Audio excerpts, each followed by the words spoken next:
Going. Hello, happy Monday. Hey, Jen. Hi, Tamera.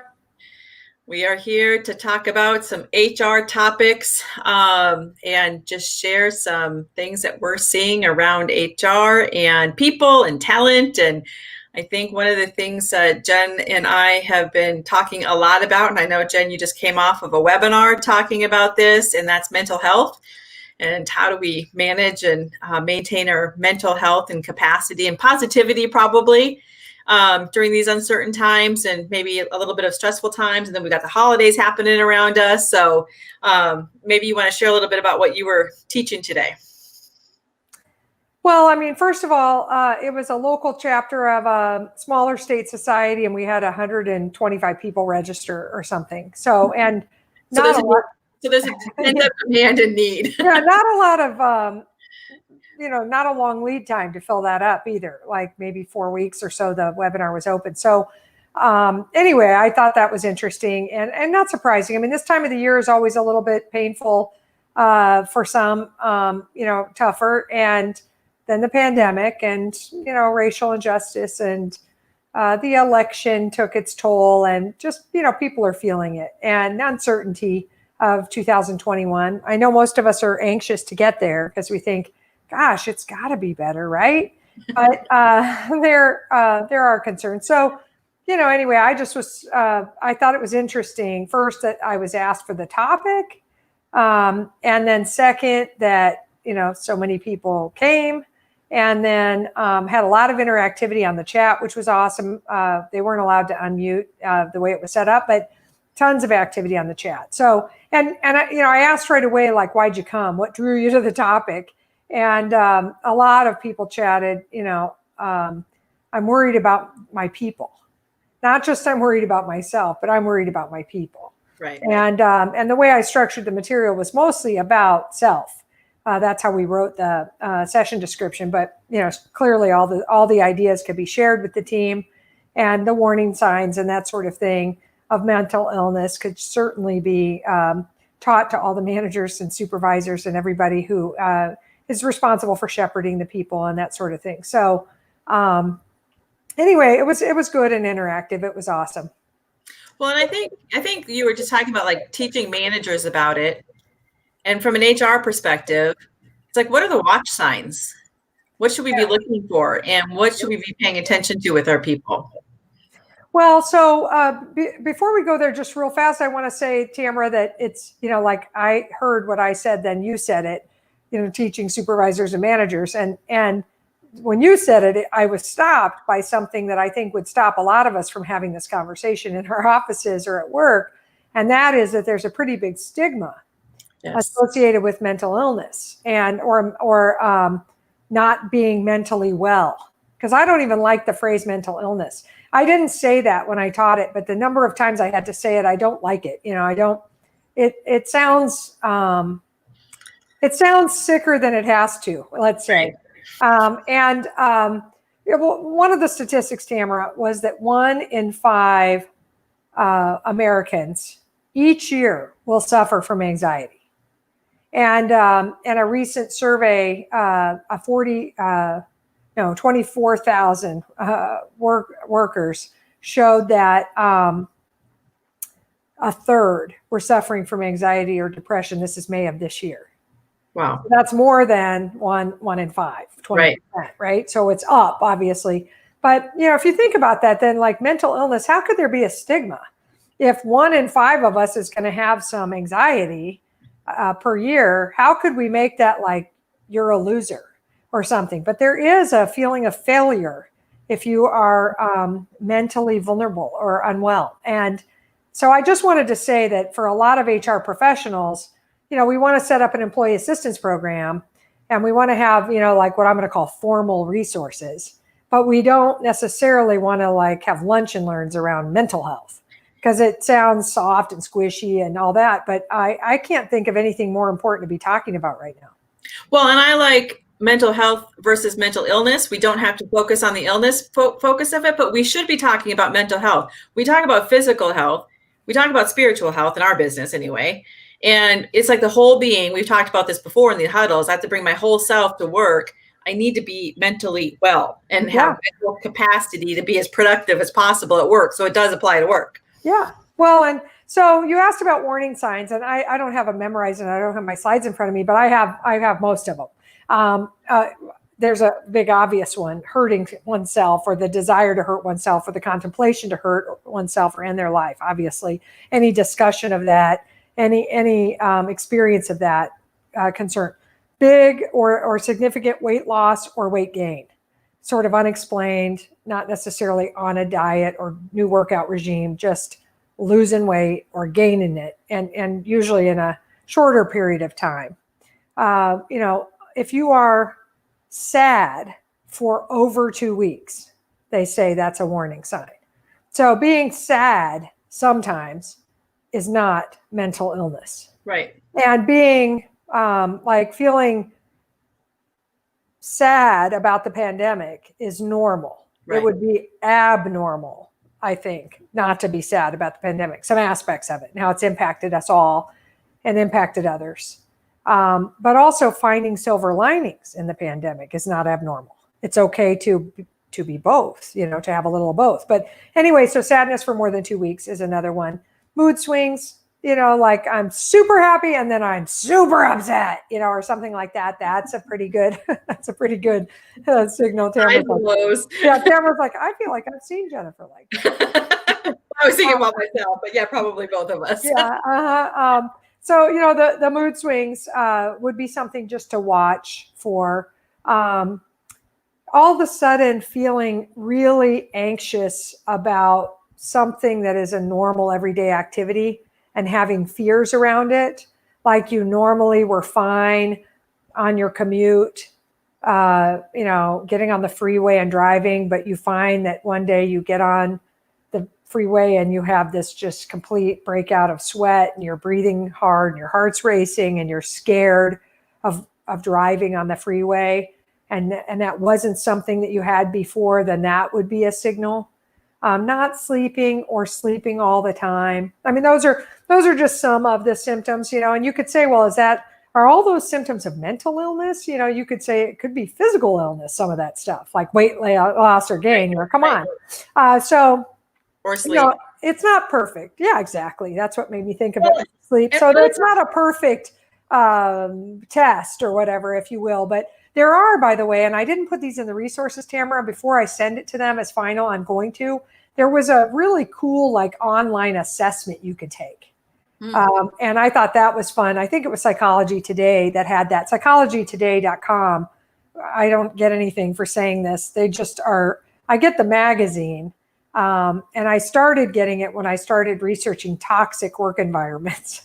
And I just found that they were a wealth of information on all sorts of stuff. And anyway, their website is really incredible. There's also a National Association of Mental Illness, or National Alliance of Mental Illness. I'd have to go back and look. I'm sorry. And it's fabulous. And I mean, incredible resources, really good pictorial diagrams, and just very solid, short, simple, sweet ways of not just diagnosing or sort of self-assessing, but also steps to take, strategies, all kinds of good stuff. Well, and also you made me think, so that's self-assessing. What might I see in my peer or in an employee? Because I'm not going to necessarily know about their sleeping habits, or if somebody's self-harming, they're probably hiding it. I might see it, but they're hiding it. So that's good to be informed to say, I might need some help, but I might see things like, if you think about engagement, we talk a lot about engagement, and Gallup talks about being disengaged. There's probably some signs we could watch about, that they might be struggling from a mental health perspective, low productivity, being late, how they're participating in videos, like not sitting up, that just lethargic. Grooming. I think like if they were always put together and now they look disheveled, they look like they're not showering, that sort of stuff, those would be signals for sure. If they always were a big producer and they suddenly production drops way off. I mean, any sort of significant shift in the norm I Right. think would invite a conversation. Yeah. And I think, and I think again, that's a place where we feel like, is it appropriate for us to talk about this at work? What's the lines or the boundaries? But if we want people to be productive, we want them to be successful in their role. I think we need to check in. I might not check in and say, I think you might have a mental health issue, but I could check in and say, I've noticed a change or I've noticed a shift. So I think that's a good way to assess it, because then we can say, have you noticed that also? Or what do Or you what do you think think's about that? causing it? Yeah. What do you think's causing this? Yeah. And give them a chance to talk it out. Yeah.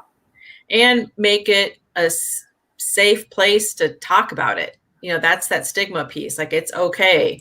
We're dealing with a lot right now, more than normal. I'd say in 2019, we were dealing with a lot, just with stress and capacity and all of that. Now add everything else that you just said this year, just make it okay to say, hey, I might need some help. I think that's the other thing. Even if it's not, from a mental health perspective, sometimes we don't feel like we can ask for help in our jobs. And it's okay to ask for help or to say, hey, something shifted here. And, can we look at reorganizing this or look at reprioritizing or whatever it might be? But asking for help, I think, goes along with that stigma, and making it okay to ask for help and proactively providing resources, I think, is important too. I agree. I asked my participants, I put all that kind of stuff, the ask for help stuff, Tamera, in a section I called Taking Control Back. Because, there are a number of factors that make us feel unstable. And one of them is if I feel like everything's out of my control. Mm-hmm. And if you want to get like, a big world, universal spiritual, there is a lot out of our control. It's control might be an illusion. But for those of us who thought we had a lot of stuff in our control and now we feel out of control, sometimes just taking steps to feel a little bit more in control helps. And one of those is, like if I'm out of control with my work volume, I've got to reset expectations. I have to ask to reprioritize, as you suggested. I have to push things to later dates. I have to say no to things. And I gave the strategy of no, not now. Mm-hmm. I can't do that in December, but I could do it in February. Mm-hmm. Or no, not me, which is no, but what about Susan? I think she might have more capacity. Sometimes you could say, yes, I could do that, but not till March if you don't like the word no. But no is your friend. And part of that reprioritization you spoke of is also not just looking at my work life, but also all the stuff I'm up to in my personal life. And some people are just overcommitted. They're serving on too many boards. They're in too many volunteer committees. They've got, they're coaching kids stuff. They're trying to get the kids through school every day, which is a little part-time job for a lot of parents. Normally, it's super weird, more time consuming in this environment, I think, the pandemic environment. And so, sometimes you just have to sort of reprioritize that stuff also, Right. put the personal stuff in line. I gave them a copy of our roles grid, Tamera, and maybe any The home one. yeah, the home roles grid Uh-huh. that talks about, part of asking for help is sometimes not being a control freak and a hoarder and an overdoer, overowner, overfunctioner, where you're responsible for everything. Or martyr. It's all up to me or it doesn't get done. That's another Or version. a perfectionist, I have to do it or it won't be done right. The old perfectionist. I told everybody I'm a recovering perfectionist, man. I'm working at it every day. And so, the idea that at home, it's okay to say, hey, let's divvy up the duties here. And sometimes when we both, you and I, let's say, are living together and we're sharing the duties, what ends up happening is we lack clarity of which one of us is supposed to be doing the thinking and planning and making stuff happen in those areas. And so neither of us is doing it, and we're both growing frustrated with one another. Right. And then when it comes to a head, we blame each other. Like, you should have done it. You never do enough. And instead of just saying, hey, I'm responsible for cooking this week, and you're responsible for the dishes, and the person cooking does the groceries, or whatever, divvying it up and making it more clear. And I know that sounds, you might be like, oh my gosh, Jen and Tamera are trying to create delegation framework at home. Yes, we are. Yeah. I mean, it may sound like too formal, like next we're going to have you performance managing your spouse or significant other at the kitchen Yes. table. Which, yes, Tamara, save that for a future call. Don't scare them. Anyway, it's okay to clear up who owns what at home. And it's not okay to leave it that you own it all and then to feel like a loser for it. So Right. I just think that those things, the lack of control, the lack of specificity, the lack of help feelings, then you start to feel overwhelmed and maybe not like you're winning. And then that can lead to a spiral. You can find yourself anxious or depressed or both. So we've got to watch that stuff. And I think, so. Well, I was going to say, and it gives permission because like we were just doing it around the holidays, like we were decorating for Christmas and, I have a bunch of lights that could go up around the banisters and stuff. And my husband was like sitting there, not very engaged. And I said, so should we skip this year? And he goes, that would be nice. And it's just like having some flexibility about that, or like baking cookies. It's like, I don't want to bake a bunch of cookies. First of all, I don't want them around because we're all home. Yes. And is like, I want these 2 kinds. And I'm like, okay, that's a good negotiation. And so it just really does, provide some clarity and some place. And otherwise they're upset and disappointed, or I'm upset and disappointed. And we can facilitate that and it reduces it. And you made me think, my pastor was talking today on Sunday in the sermon, about Advent, and we're walking through the wilderness right now in Advent. It's like a time of preparedness. And she was, making it like the, pandemic. We're walking through this wilderness. We don't know when it's going to end or what it's going to look like. But it's a good time to evaluate what are we going to take with us and what are we going to not take with us. Yes. That control you were talking about, that resonated so much with me. What kind of activities we're getting really clear about what's important and what's not important. It's reprioritizing. It completely. And so that's another place. It's like, and I think that's part of the maybe overwhelm or the, there's some loss along with it, some grief along with it. There's just all kinds of feelings around it, but just having some permission to sort through that and say, we're no more, that served a purpose, not anymore. Or now this is more important. That's okay. But getting really clear about that for yourself, for your family, at work, in your work teams. I think we're seeing that in our work teams, being able to facilitate it. But I think that helps us with that control you were talking about. I think that's a great point. And I do think we should pay attention to loss. We are having loss because of this pandemic.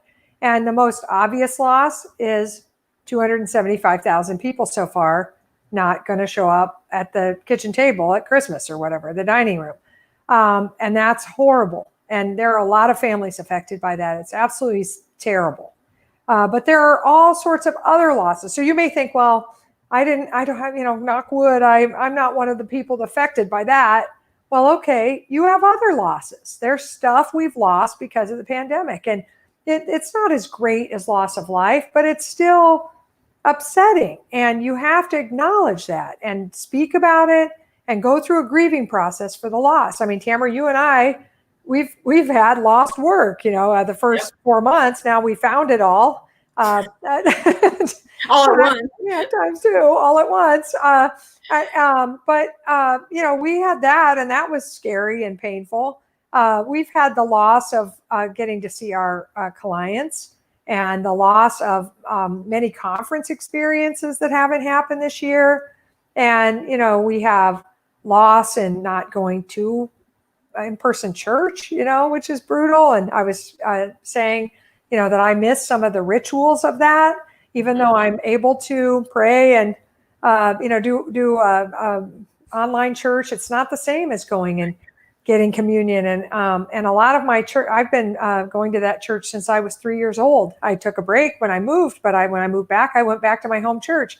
And a lot of the people there are the same age as my parents. And I worry about them and miss them. And there's a lot of little weird loss that we're all having, and just not glossing over that or minimizing it or making yourself feel silly. Like I terribly miss live music. I love live music of almost any kind. And, like no symphony this year. Now I can watch the symphony. They're going to do it. They'll televise it. I'm going to watch it. but no holiday symphony in person with my parents. How many times do I have left to do that? So you can think those ways, and it's okay to say them to somebody, to tell a friend, and not to just harp on them and complain and be Debbie Downer. But we've got to recognize the loss and grieving. And if we don't, we're not going to process it well, and we're going to have some, mental wellness issues. Well, and I think that's a good point, that if we pretend otherwise, it's like it's a false, pretense that we're giving off. And it also doesn't allow other people then to share what their losses are. So then we're all kind of being fakey with each other. Now, you don't want to wallow in it either. Right. For sure. It's just a time waster, but there is some acknowledgement of it. It also helps us process it. If we acknowledge that grief, or, getting together in person, like you said, or whatever that might look like. So I agree. I just think that's important. Another thing about, that we touched on, somebody answered it in my chat on the last session, and then another person jumped on it right away and said, I hope you're going to address that, which I thought was awesome. Somebody making sure that I wasn't going to miss it. But somebody made the joke that, the coping mechanism that they were using was plenty of alcohol. And there's been lots of memes and all kinds of stuff out in social media, about, either alcohol or, thank God, my state just legalized marijuana, just in time for the pandemic, or, and using chemicals like alcohol or drugs or caffeine, my drug of choice, to prop yourself up, to make yourself feel better, is not really going to help you solve your problems or challenges. And that's another warning sign, Tamera, that you asked about related to mental wellness.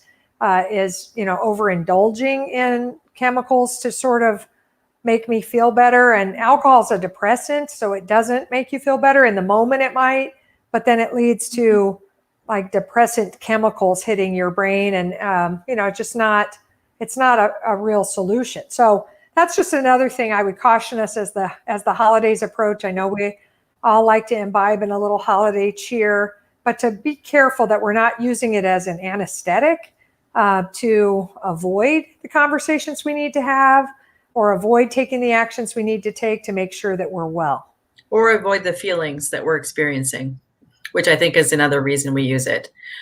I think we just have a minute left here, Jen, and I think we should talk briefly about some, strategies. So what can we provide? And you talked about employee assistant programs, and I think making sure people know what's available for mental health support in your health insurance programs, if there's online resources available. Providing some of this education, I think, is important. I also think, we talk about wellness, overall wellness at work. And I think exercising, meditating, praying, if that's, in your, circle, those kinds of things, I think, make a huge difference in our mental health and mental capacity and just sheer energy. But we can, clear some of that out with some of those practices. Any others you'd add? Journaling, I think, is really important. Identifying, like, I'm afraid that, which is the negative thoughts, and putting those all over there. And on the opposite page, I'm looking forward to, or I am hopeful that, or I am grateful that. The gratitude practice, being in touch with gratitude three different gratitude ideas per day, either in the morning or at night before bed. And it could be like, I'm grateful for this warm blanket, or I'm grateful for awesomely spicy salsa. It doesn't have to be a big thing you're grateful for, but gratitude practice is huge. Recognizing the power of the inner dialogue and starting to listen for your inner voice and recognize what it's saying to you. And once you start hearing that, because it's playing subliminally for most of us, right? You're quiet, it's running. And you should start listening to what it's saying and how well it sounds. And if it doesn't sound well, then you need to practice some wellness strategies to get it well, or you need to seek help. And it's okay to talk to your family doctor. And if you're afraid of the stigma, say to the family doctor, I'm afraid to do this. I'm afraid that it'll look bad. I'm afraid my insurance carrier will quit carrying me, or whatever you're afraid of. It's okay to have that conversation with your doctor. But to not blow off feeling sad or anxious or, unhappy, that 2 weeks or more is kind of that, that time frame they gave us to think about. It's been more than 2 weeks. Maybe I need to talk to somebody. Right. And I it's guess, good. I was going to say this is a good time for you and I to say, if you want resources or you're worried about your own mental health or that of somebody else, you can reach to us. Or go out and Google mental health resources, and you will get suicide prevention hotline, and you will get Psychology Today, where you can find a counselor, and you will get substance abuse assistance. And that NAMI that you were talking about, the National Association of Mental Illness, is NAMI. They've got good resources, but we have a bunch too. You can reach out to us, and we're going to actually do that mental health session as a webinar in January. So that's also available. It's on our website if that's something of interest, if you want to learn more. But there's all kinds of resources available. So I think that's the big message. Well, and all of us are vulnerable. We're all vulnerable. We're all under this pressure together. Yes. And that is the one thing that I got in doing the research is you are not alone. If you do not feel, completely centered and positive right now, welcome to a big, big club.